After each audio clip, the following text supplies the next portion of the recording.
Hello everybody, it's Stephen here for the Idiot Quilter and welcome to my weekly vlog for February the 15th, 2022.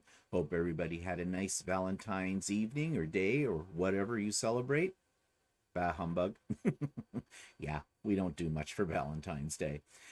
So let's jump right into my current projects and let's start with the semi-bar or semi-bar as I call it. That's the Bargello pattern that went wrong. And so I really only have part of a Bargello on here. Now I've shown this to you before, but it is now completely done. And here's what it looks like. And it's been quilted and bound. And I'll just show you what the backing looks like. And that's my backing right here. Kind of wild, as you can see, but I kind of like it. And you can see the quilting a little bit better on here because I did use a fairly bright yellow thread. I'm trying to get away from trying to hide my quilting by using a thread that is more neutral or more, that sort of blends into the fabric because, what's the point of doing all that work to quilt it if it can't be seen? I guess that was just my lack of confidence. But with each quilt I do, I get a little bit more confident about it. And yes, I did do this using Lucy, and I used a pantograph for that. And so here up close is what the quilting looks like. And it does have a kind of a hand-done free motion look to it because I didn't necessarily stay completely inside the lines when I did this. But that's okay because, yeah, I don't mind it having that kind of look. In fact, I know for a fact that if I was try to free motion quilt this on my own, I would not get this look. It would be something entirely different and not necessarily something that is positive. But I do want to tell you a little bit about, let's go back here to this, about another problem I had with this. Now, you know my story here, right? I did this, it was a free pattern from Fabric Gallery Fabrics. It was very poorly written. And that compounded some of my problems. It was a Mr. Domestic pattern, not well written. Then in the process of doing this, once I thought I had it all figured out, I managed to get a couple of the strips turned the wrong way. I don't know how I did it. And so I did not get the Bargello pattern. I got this big area here. So this whole area should have, been going up and down all the way across the quilt, giving it kind of a wave effect look. But that's okay because the fabrics are really, really pretty. So, the fabrics do stand out on this one. And it gave me lots of space to add the quilting to it. So, what was my next problem? Okay, so after I got this all done, I threw it in the washing machine because that's what I do now. When I first started making quilts, I never washed them afterwards. But because I was afraid color would bleed. But I'm over that now. I have not had a color bleed problem. And I always use a couple of color catcher sheets as well when I first wash a quilt. So that helps. So that it washed fine. And then I threw it in the dryer. And when I took it out and I laid it out on the floor just to take a quick last look at everything to make sure everything was secure. Yeah, everything was not secure. Because along one edge and at the top, there was about a 4 to 6 inch gap where my binding had separated from the quilt itself. So I had some raw edges exposed. Now, how do you fix something like that? I guess when I was sewing it, when I was putting the binding on, I didn't pay close enough attention. I must have somehow gotten too close to the edge in those two spots, and the fabric frayed, and it was in the wash. It let go.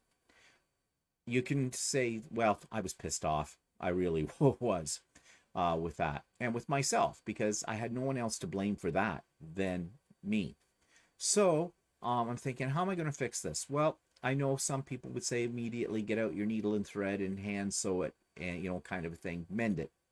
Yeah, I would have made even more of a mess of it because I cannot hand sew for the life of me. I just suck at that. So then I'm thinking, well, maybe if I use the zigzag stitch on my sewing machine, if I match up the thread as close as I can get it to the binding. Maybe I can repair it so it is not very noticeable. And that's what I did. And I don't have a picture of that repair, but even if I did, you wouldn't be able to see it unless I really pointed it out to you. Even Walter couldn't see it. So that means I did a really good job. So it blended in very nicely. That's probably, those spots that I fixed are probably the strongest parts of the whole quilt now. So I was pleased that I was able to fix it. Still a little pissed off that I had to fix it, but c'est la vie. So that one's done. And I am still working on my, what I call Gnomes, Kitties, and Butterflies quilt. This one that I'm doing, sort of a whimsical little thing made from primarily mostly scraps. And here you see it, it's on Lucy. And I've started quilting it at the time I took this picture.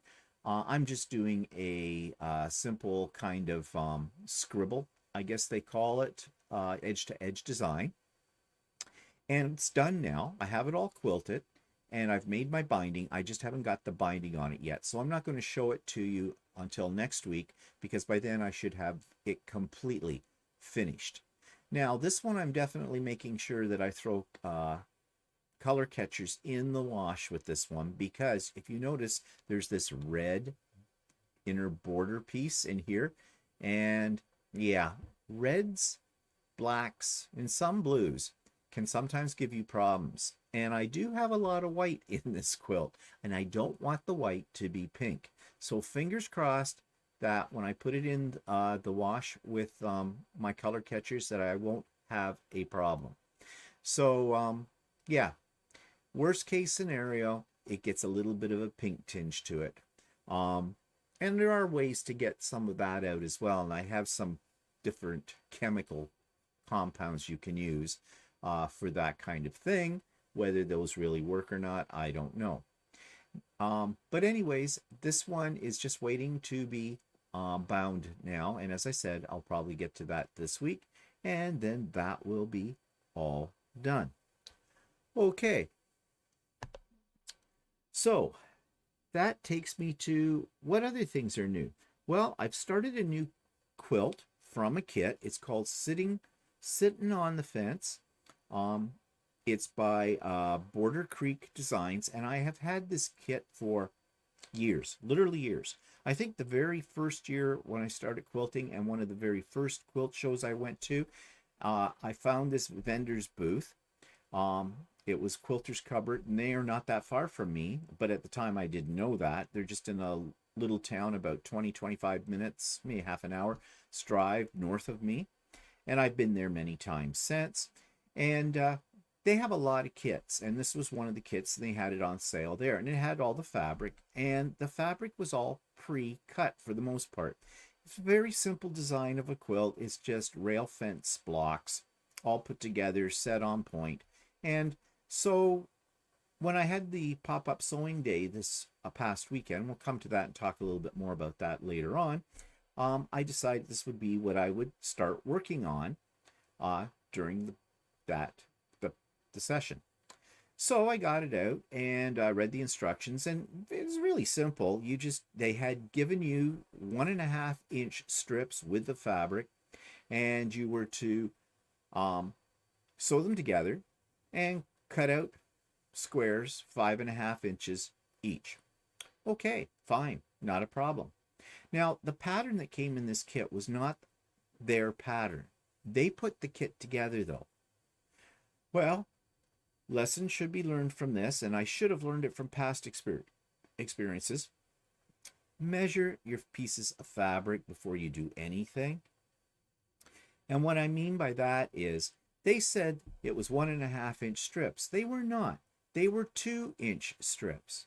So when I sewed them together and started cutting out the blocks, I had more than enough fabric. Now, I have had kits before where you don't have enough fabric in the kit, which is a pain in itself. But there was more than enough. In fact, to the point where I didn't need to put together 6 strips. I only needed to put together 5. It called for 6 in the pattern. So I'm thinking to myself, what's wrong with this? This is a major mistake. What's happening here? So then I thought, and I should have thought of this before I started it, I measured the strips. They were not cut at 1.5 inches.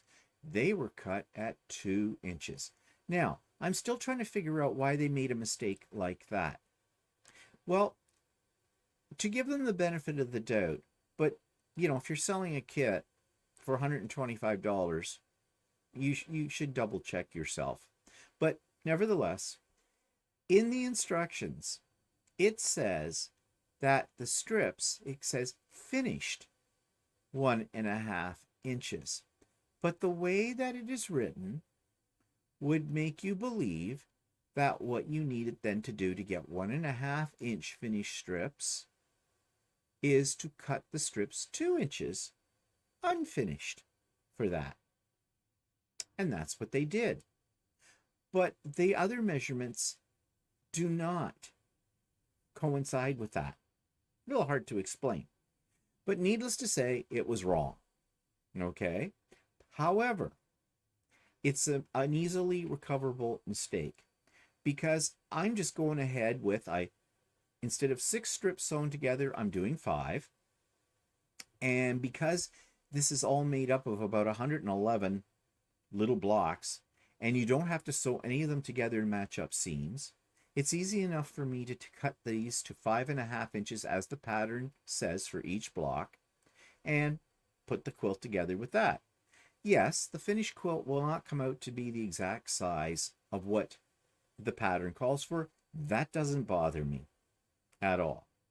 And you want to know something? To be honest, I don't think I've had one quilt that I have finished that comes out exactly to the measurements that they say the finished quilt should be in a pattern. Now, I know there's lots of reasons for that. Your seam allowance, whether you did a scant 1/4 inch or a full 1/4 inch seam allowance, your pressing technique, all that kind of stuff. So that's why I don't get uptight about that at all. Because, when it's all done, is someone going to come along with the tape measure your quilt, look at your pattern, say, I don't think so.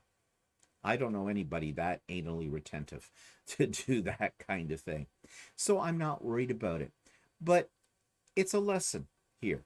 Lesson is, just because it comes in a kit, just because it already has most of the fabric pre-cut for you, do not make an assumption that things are cut properly. Check it out first.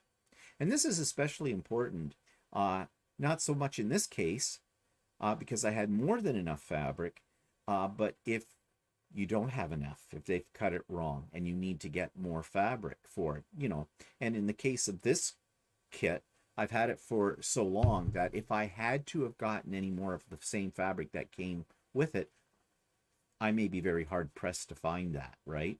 So anyways, I learned a lesson from that. And when I get this one done, I'll be showing that to you as well. Okay. Let me just move on here and just want to check out something. Okay, so I got Happy Mail yesterday. I don't get Happy Mail. I don't want Happy Mail, to be honest. I know there are people who do. They love getting things from their viewers and opening up and giving a reveal and all that kind of stuff. But a lot of stuff that people send you is stuff you probably don't really want. Okay, their heart's in the right place, but you thank them for it. It was nice of them to think of you and everything like that, but really you don't want it, or at least I don't. However, having said that, I got Happy Mail yesterday from Wendy Kinjan, who is a regular viewer here on the Idiot Quilter, and Wendy sent me these pieces of fabric. She was cleaning out her stash and thought I might like these. And these are just fun. And they're so different. Now, of course, in the center, you can see one of my favorite designers. I think he's a favorite designer for many, many people, K Facet, right there in the center. But these other ones here are very unusual. At least I think they are. They are also sort of in my color line. There's some blues in there and some purples and things like that. Um, so I really think these are cool. I have no idea what I'll do with them yet. But I really want to thank Wendy for thinking of me when she was doing this, because I think these are fun. And I've put them in a little special collection that someday, when I get inspired, I will make them into something.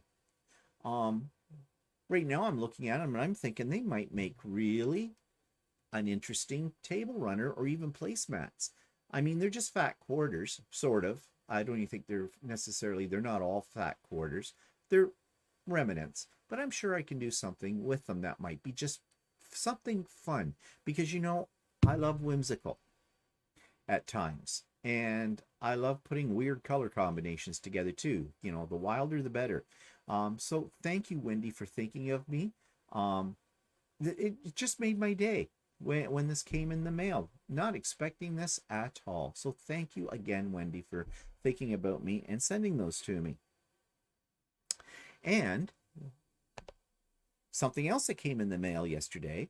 Okay, let's back up and talk about my little journey with trying to get this stupid quilt pattern. This one's called Strong and Free. It's a new one just released this year from Northcott. It goes hand in hand with their new fabric line.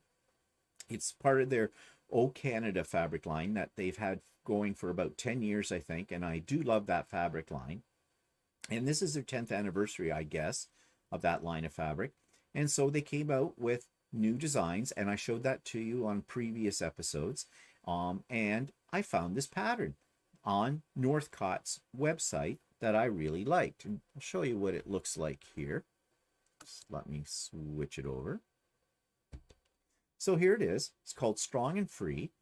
It uses a panel. That one in the center is the panel. And I fell in love with that panel when I saw it. I really liked it. So then when I found this pattern, I thought, yep, love it.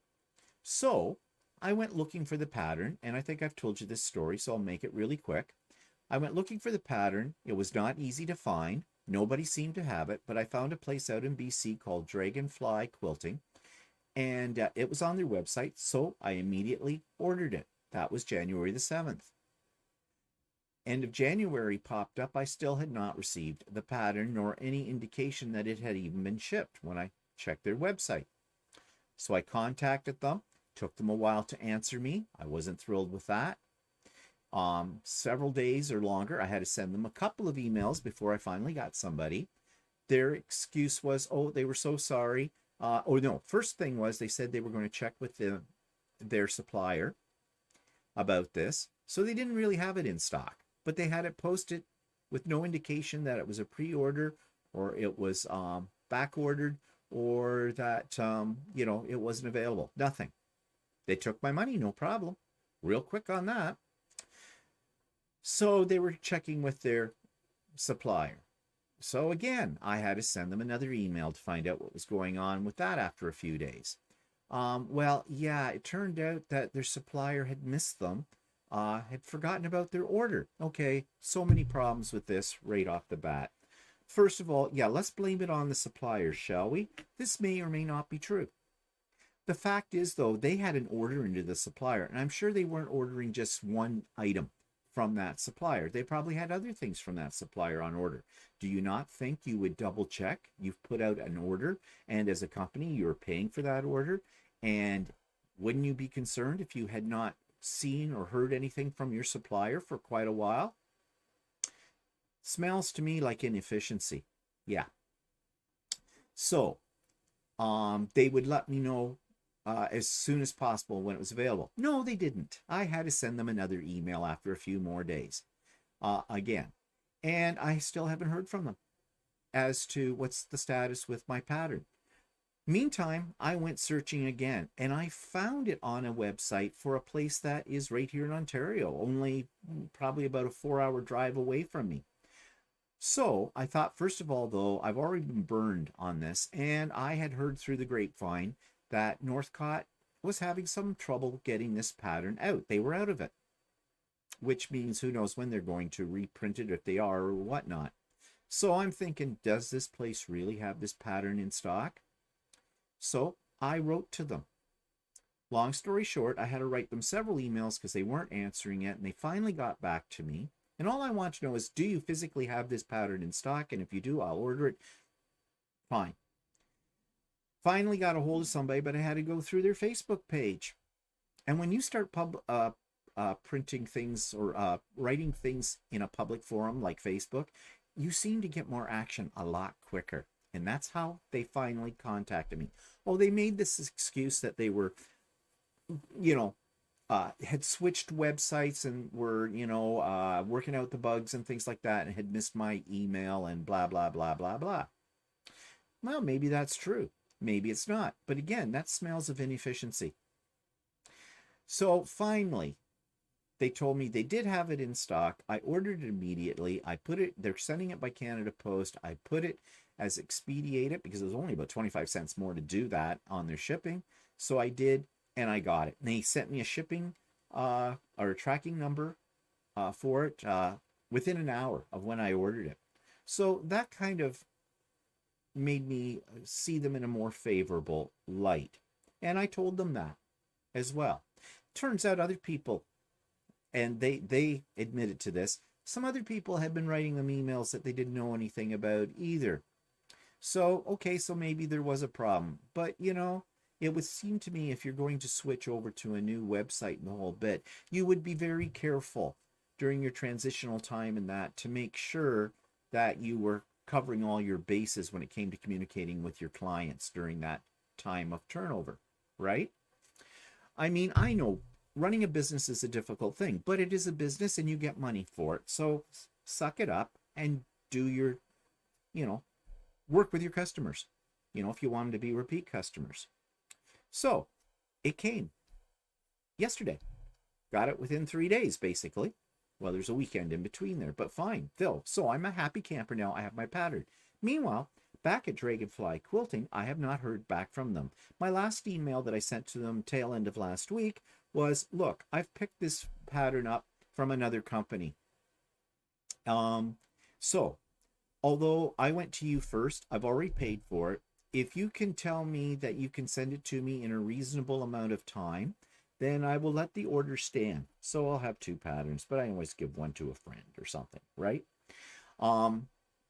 It's already paid for. So I said to him, but otherwise, I respectfully request a full refund because you can't deliver, whereas another company can. So later today, I'm going to send them another email and state the same thing. I'm going to search though and see if they have a Facebook page as well, because that seems to get their attention. In my experience, I have found that anyways. Am I being a bitch? Not really. It's now a month and a half since I placed that original order, and they're not telling me anything. So that's just bad customer service, period. The name of that company is Dragonfly Quilting. They're in BC. I don't recommend you deal with them. That's from my experience. Maybe if you have, maybe you've had a much better experience, but I just have to go with what's happened to me. Now, back to the place where I got this pattern. Let me go back to me. As I said, they restored my faith in them, but I have never ordered anything from them before. So I'm basing upon how quickly I got this pattern from them. Well, yesterday they also had a Valentine's Day sale. So I bought some stuff and ordered it. I bought about $200 worth of stuff. Okay, I'm a sucker for a sale. And they said, if you spend over $100, you get some free chocolates and some other little free gifties. So I'm all about free, right? Yes, I know it's a ploy. I'm not stupid, but they still get me. But anyways, I kind of liked what they had up for sale. They had, it looked like half-yard pieces of batik at $4.99. I thought that was a really good price.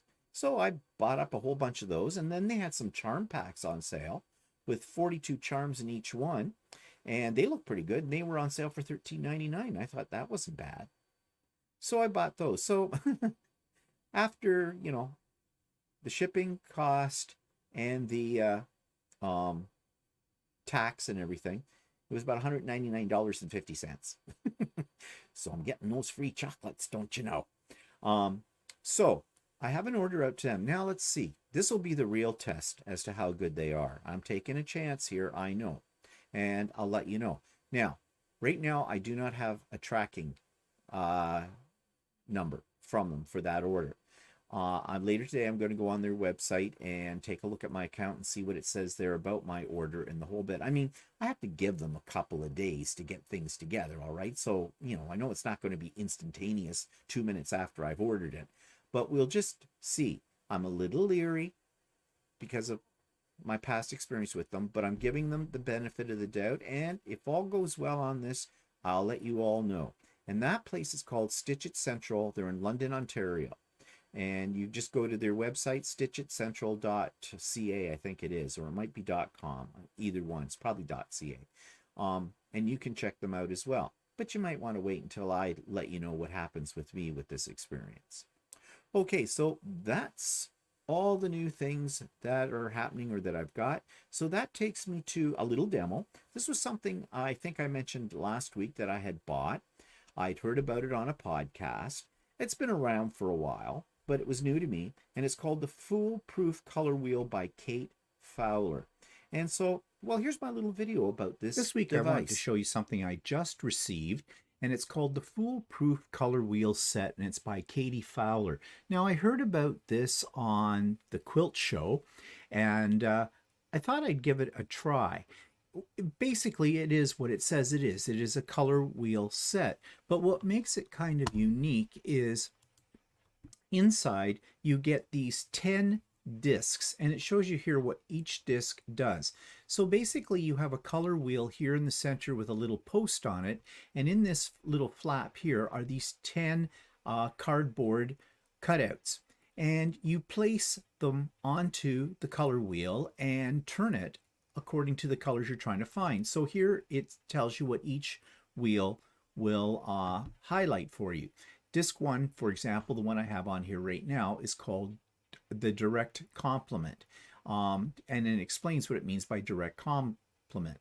It's two colors that are opposite one another on the color wheel, and etc. Color triad, split complement, color triad, tetrad, double complement, and there's quite a few here.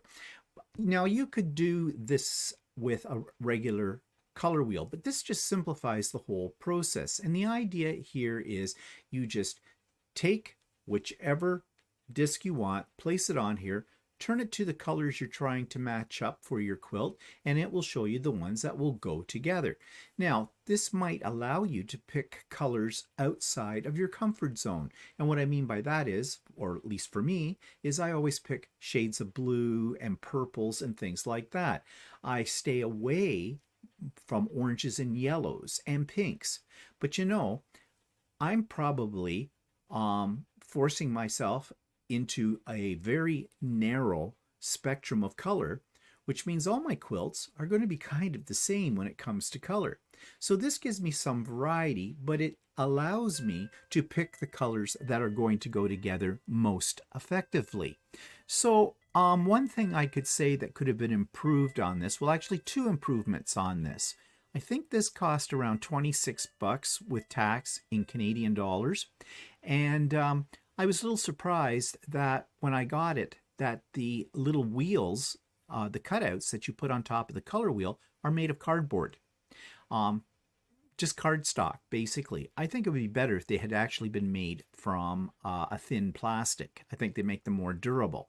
The other thing is, and you'll notice in this picture, I have put D1 because none of the labels or none of the discs are actually labeled. Now, yes, you have sort of a legend over here on the left-hand side, and it shows you what each cutout looks like. But, I think it would be easier if you could just see, like, this is disc 1, this is disc 2. So that's what I did. I went in and I labeled all of my discs so that they correspond with this legend. But those are a couple improvements I think that would make this a little nicer.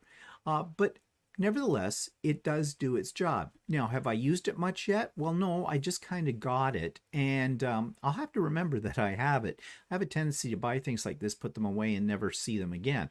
But I want to try and force myself to use this when I'm selecting colors for a quilt, just to break out of that same old that I tend to do with my color selections.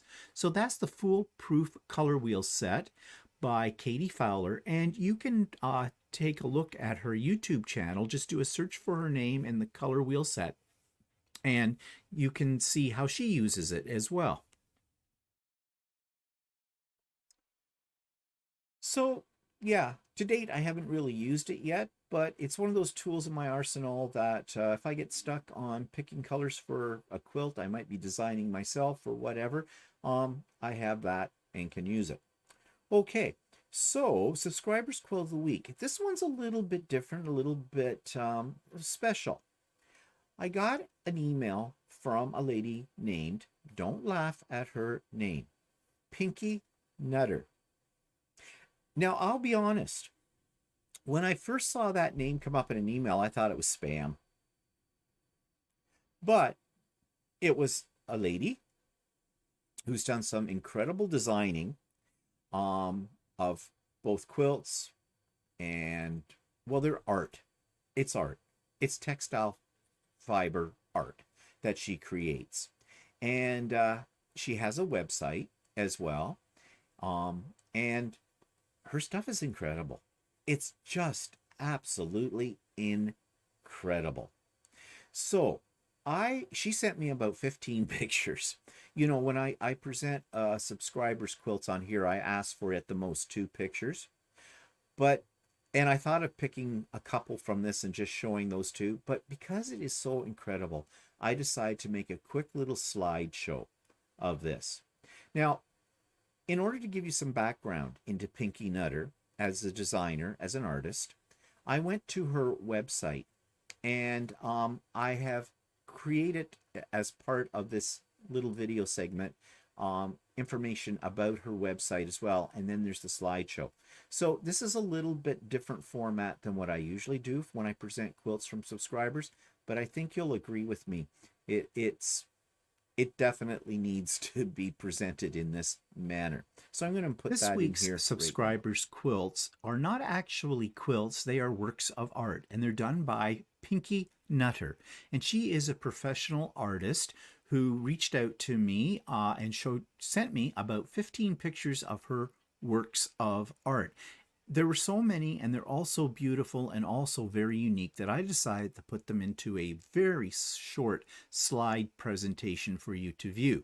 If you want to know more about Pinki, you can go to her website where she talks about herself, but in essence, she has been doing this for about 65 years and has done an awful lot of experimentation with different types of textiles, dyeing methods, and various construction techniques as well.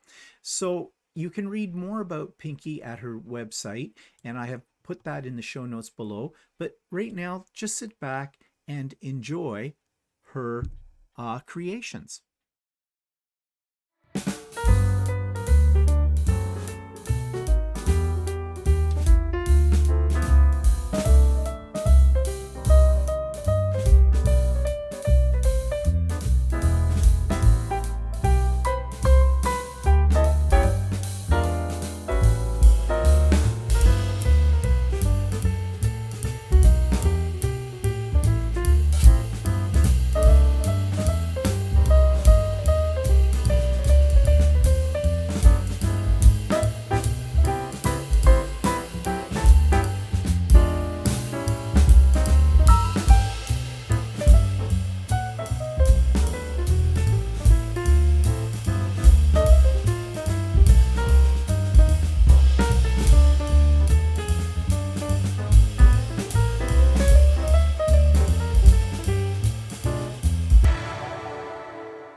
So you may want to go to Pinki's website and explore her creations a little further.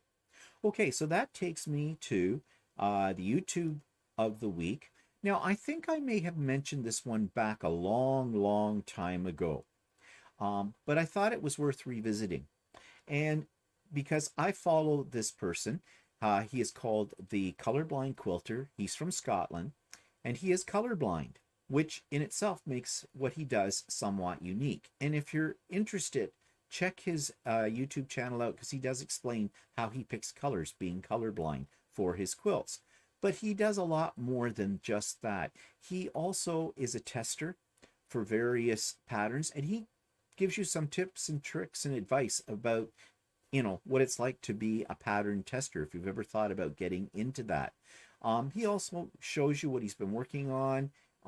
It's a really great YouTube channel. So here's my review of it. This week's YouTube channel of the week is somewhat unique, and I think I may have talked about this gentleman before, the Colorblind Quilter.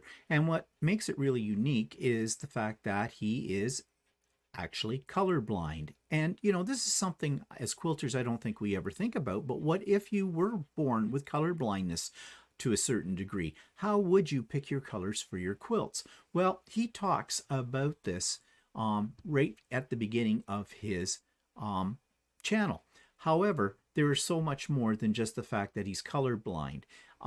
If you take a look at his video list, you'll get a sense of the kind of content that he has here. He has a quilt show or a quilt trunk show of his past year creations.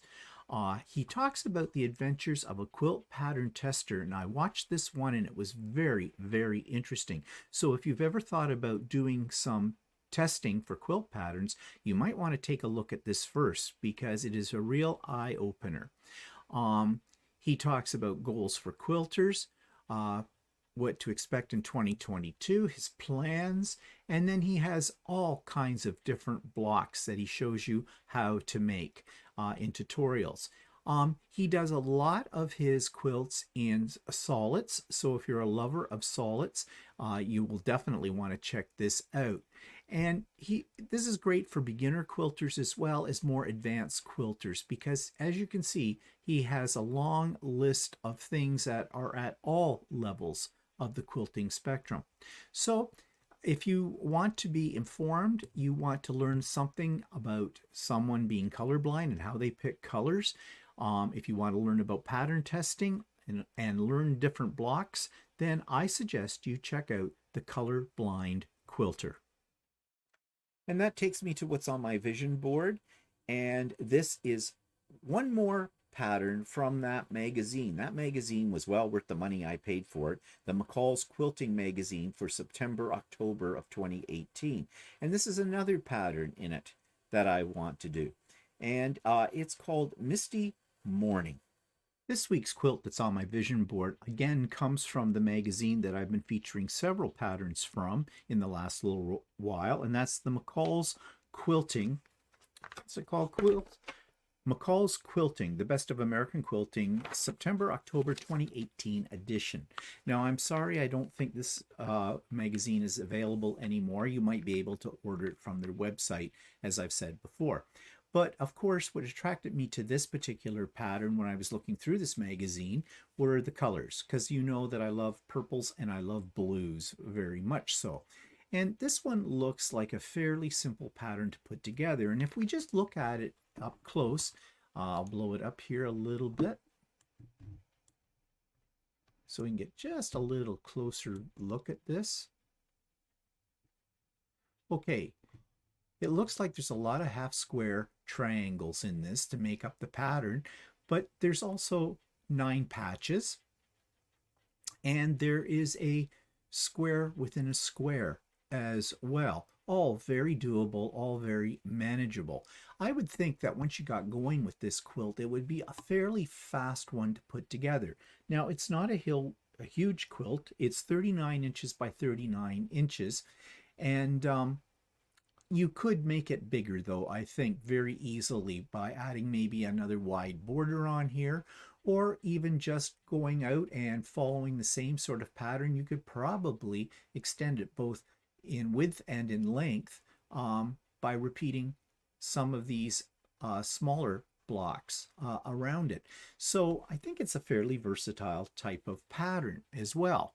Um, I really like it, and I think I want to make this one, and I think I've got just the fabrics for it. Of course, like everything, I have these all on my vision board, but when do I get to them?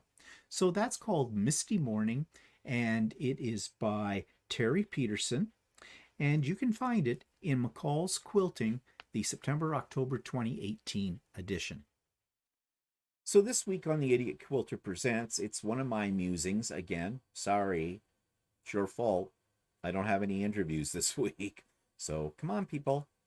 I've got a couple of feelers out there for interviews, but you know the routine. You've heard me talk about this many times before. So this week I thought I'd talk a little bit about how I get my mojo back, because there are days when we get up and just want to go back to bed, right? We're just feeling lazy, lethargic, the whole bed. We don't feel inspired. So how do I get my inspiration back? Because I suffer from that kind of thing as well on a regular basis. So here is how, that's not here's how, because I'm not taking you to that site yet. It's posted in the show notes if you're interested.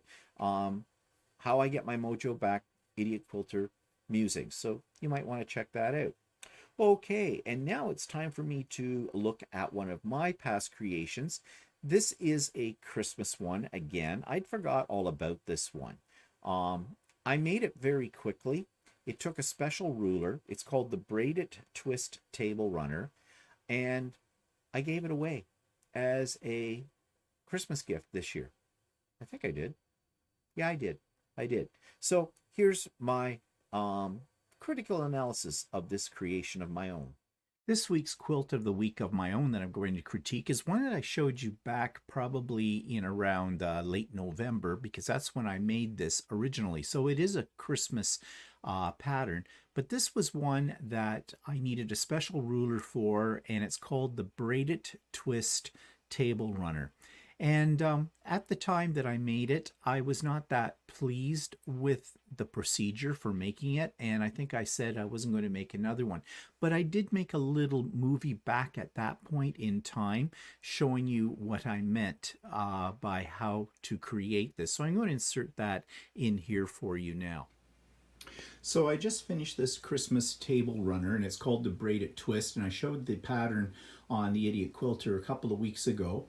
And there's a special ruler that goes with this. It's kind of interesting to put it together, but you want to know something? For the amount of trouble that it was to put it together, I don't think it's really worth bothering. Sorry, but that's just the way I feel about it. Now, I suppose if you make another one, you can get a little bit more elaborate with the design, and it would be easier the second time around. But, it looks okay, but it just doesn't appeal to me to bother putting in the time and effort to make another one. But I thought I'd show it to you. So this is the front, and this is the back. So in a sense, it is reversible. It doesn't call for any top stitching, but I found that I like that a little better. They use some fusible webbing in it as opposed to batting. I'm not so sure about that either.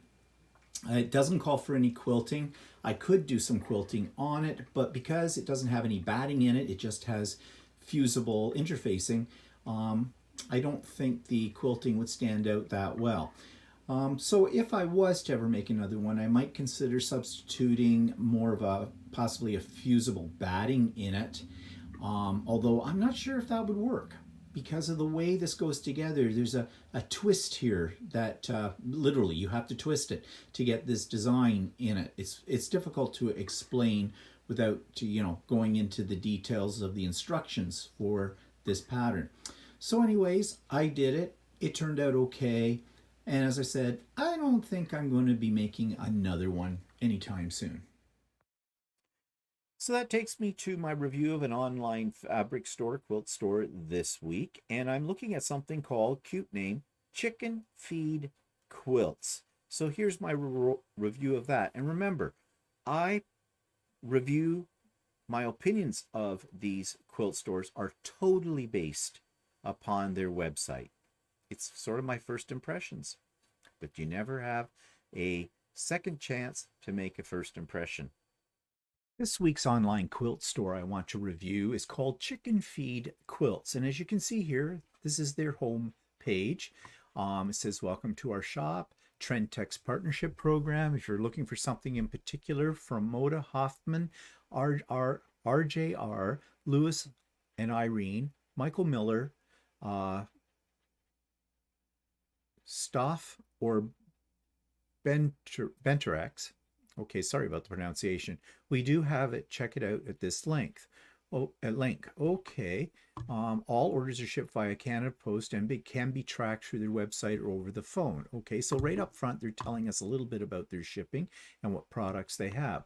So let's just carry on down. They've got a little slideshow showing various quilts and things. They say same day shipping on orders placed before 1 p.m. Mountain Standard Time. They are located in Alberta. And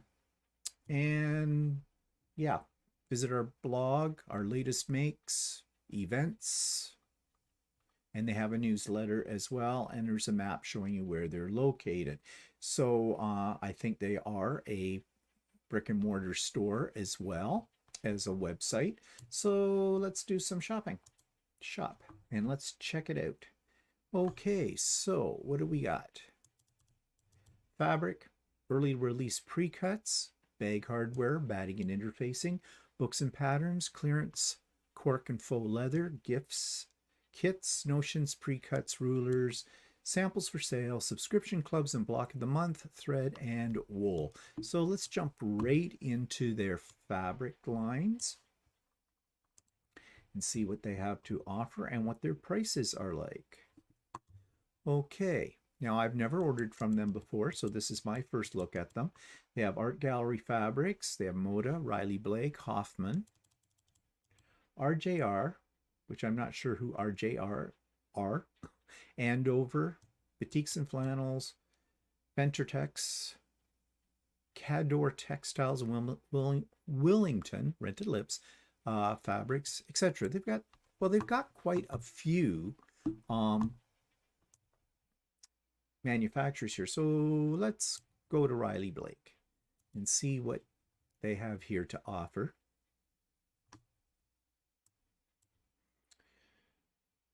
Okay. So they looks like they have a fairly good selection of Riley Blake. Well, it's not maybe a lot. And right now, none of these patterns are appealing to me, but that doesn't mean they wouldn't be to you. Let's just pick one, Beneath the Western Sky, and see what the pricing is. And whether they do it by the yard or by the meter and whatnot. Okay, $20, Western Floral. Looks like it's $20. I'm assuming that is $20 a meter. Let's just go in and pretend we're going to order it.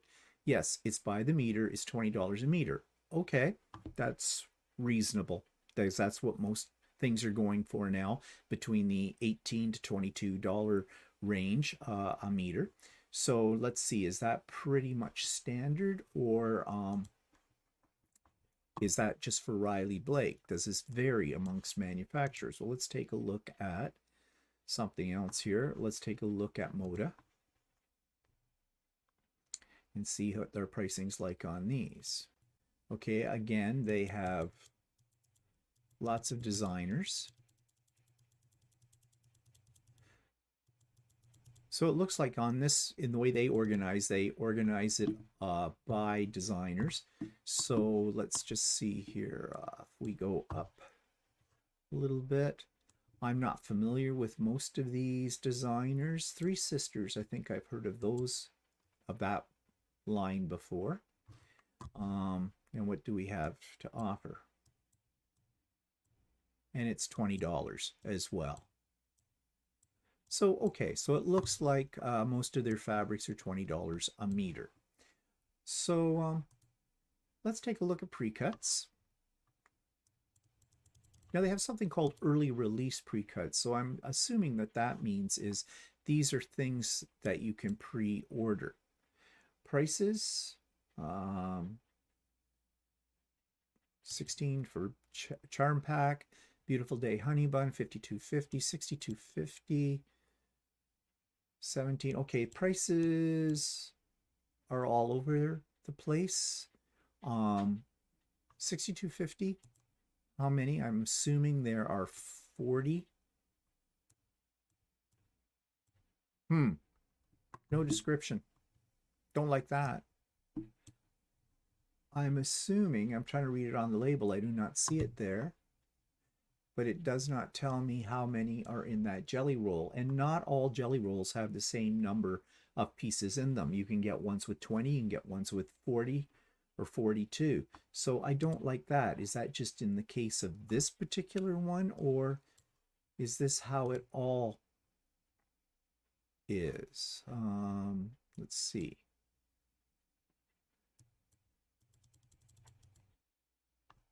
See what we have here. See if they list that as well. They do not. No description. I don't like that. I like a description. I guess they're maybe making the assumption that you would know already. If it says it's a jelly roll, it's going to have 40 strips in it. Because they did have honey bun ones, which are about half a jelly roll. So, but I still don't like that. All right, let's check out some other things in their shop. Bag hardware, okay, batting and interfacing. Well, let's take a look. What are they selling for batting? And it looks like they have Decker Bond, but that's not really batting. Fusible Fleece Pellon, really not batting. Okay, they've got Hobbs's Tuscany collection. Soft and Stable, not really batting. Insulshine, not really batting. Okay, so it looks like the only batting, like true batting, that you can buy, because I really don't think you're going to use Decobond or Fusible Fleece Pellon as batting, is just this, and it's $130, and it's enough for a king-size quilt. Okay, so doesn't impress me much there. No real selection. Okay, then let's take a look at books and patterns.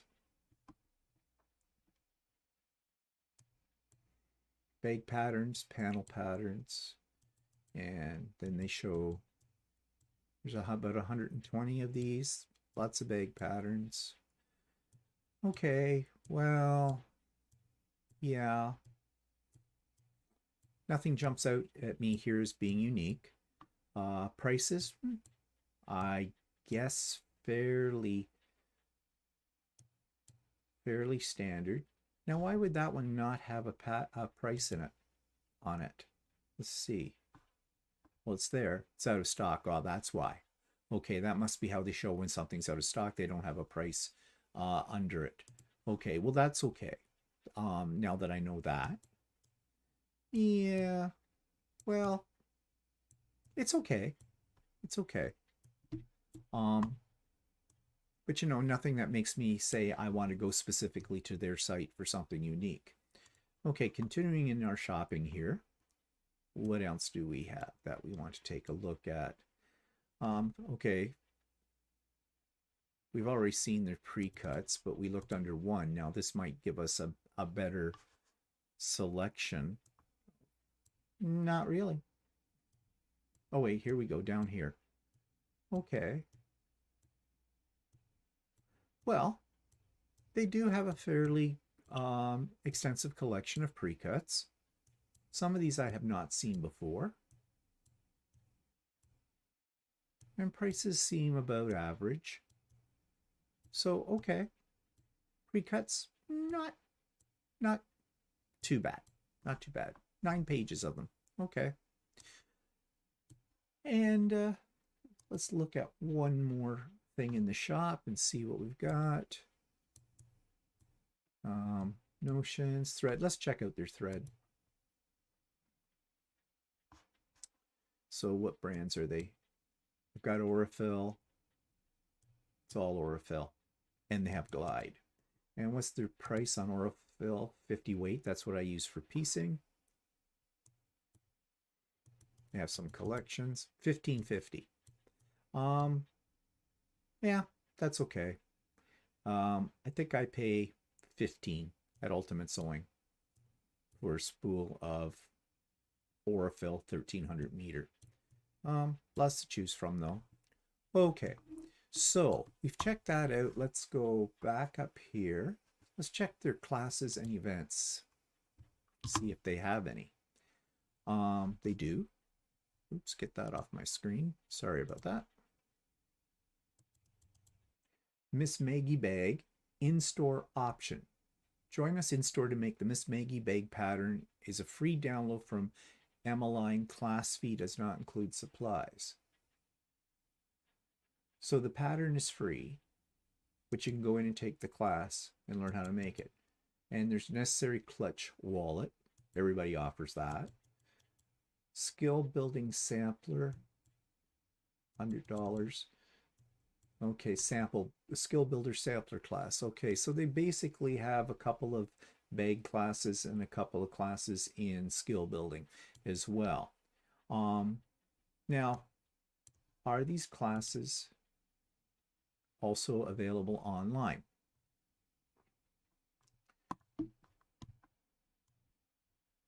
February the 22nd gives the time. So I guess it's in store.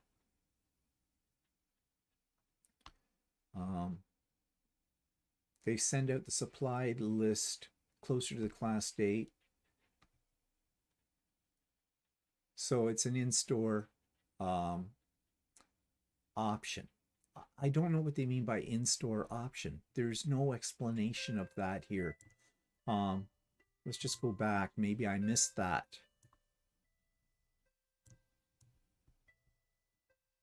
Oh, I don't think I did.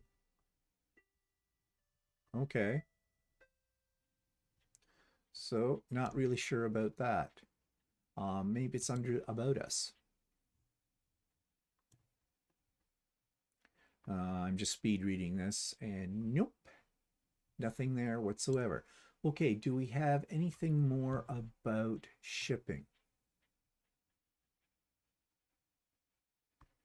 We had that little blurb at the beginning, but I do not see anything about shipping anywhere. Let's go to their site map and see if that gives us anything. It's taking a while to load up. Ooh, wow. This is all their stuff, so you can use this directory. I don't see anything listed under shipping. Okay, let's do a fake buy and see if we can come up with what the shipping's going to cost us. They said it was by Canada Post. So I imagine that's the it'll be just the standard pricing that Canada Post has. Okay, let's buy some of this. Not really. If we can get to the cart. Okay, add to cart. Proceed to checkout.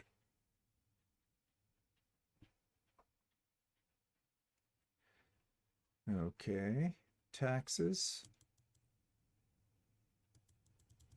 Okay, they do their shipping based on your postal code. $10. Standard flat rate shipping, $10. Okay, so I guess the more you buy, does that change? Yes, it does. It went up to 20, so it depends on how much you buy. It depends. That's a $100 order, and it's costing me $20 to have it shipped. I think that's a little pricey, but it is coming from out west to Ontario if I was to actually get it. So, yeah, let's get rid of that out of the cart. Okay, so my overall assessment of this is it's okay. There's nothing here that's driving me to this website that I would go to. If I lived in the area, yes, I'd probably go to their store. Shipping, I think it could be a little better. Selection, it seems okay. So basically, as far as I'm concerned, for me, Chicken Feed Quilts is just a mediocre kind of site, and it's something that I don't think I'll probably ever go back to again because nothing there really stands out for me. But maybe it does for you. Okay, so as I said earlier, we did have, or I did have my first pop-up sew day, which has now been suggested to me because I just don't have sewers on there. I have crafters as well, that I should change the name when I do another one to pop-up sew slash crafting day. And I will do that. But it was a great success for the first one. I was really surprised. At first, when I went online in the morning to start this up, I didn't have anybody, but it was 8 o'clock my time in the morning. So, got to give people a chance. But by about 9 o'clock or so, we had quite a few people that joined me, and people joined throughout the day. They came and they went. And I think at the height of it, we had about 18 people. And it was great. I got a lot done. We had a great conversation. Learned a lot of things. I always do from this. So yeah, so given the success that I had with this past one, I will do it again. It will be either on a Saturday or Sunday. I will give you 24 hours notice via YouTube, which I'll include the link in the show notes for that particular little YouTube video. It'll be a little announcement video. That's what I did this time. And we'll see what happens. Now, I'm doing it on weekends because I've had people who said they really like to come to Craft and Chat. That happens on the first Wednesday of every month, but they can't make it because they're working. Go figure, right? Work? What's that? So that's why when I do a pop-up sew crafting day, it will be on a Saturday or a Sunday. So stay tuned for a future one. Next one won't be for a couple of weeks, probably. Don't want to wear out a good thing, you know. But as I said, you'll get a 24-hour notice before it happens. Okay, and also a reminder about the Idiot Quilter Spring Retreat, March the 5th. If you're interested, all the information's in the show notes below. And I just ask if you're thinking of attending, and this is not put in concrete for you, so if your plans change, they change, just to let me know so I can add your name to my list only for statistical purposes. Plus, I'll have your email address too, so that if I need to send out any updates, you'll get them directly to your email box. Don't worry, I won't be sending you any promotional things or bugging you with anything. I don't sell anything or anything like that, so nothing to worry.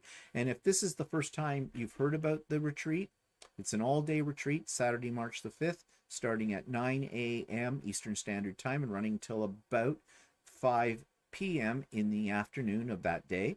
And there'll be prizes. I have 3 guest speakers lined up right now, and I'm so excited about each of them. One is a fantastic long arm quilter. Another one is an absolutely extremely inspirational and creative 3D paper artist. And my last one I'm not going to say too much about because this is somebody that you've probably seen on YouTube. This person has a very large following, and I'm so excited that this person is going to be a guest speaker here on my retreat. So I'm just thrilled with it. Can you tell? And I know it's going to be great. So, and did I mention there's going to be prizes? Yes, there will be prizes as well. So all the details are in the show notes below. Check it out. Okay, so that's me for this week. I am all done now, and I hope you have a good week. I hope you've got your mojo firmly in place, and I hope you create something exciting that makes you happy. So have a good one. Bye for now.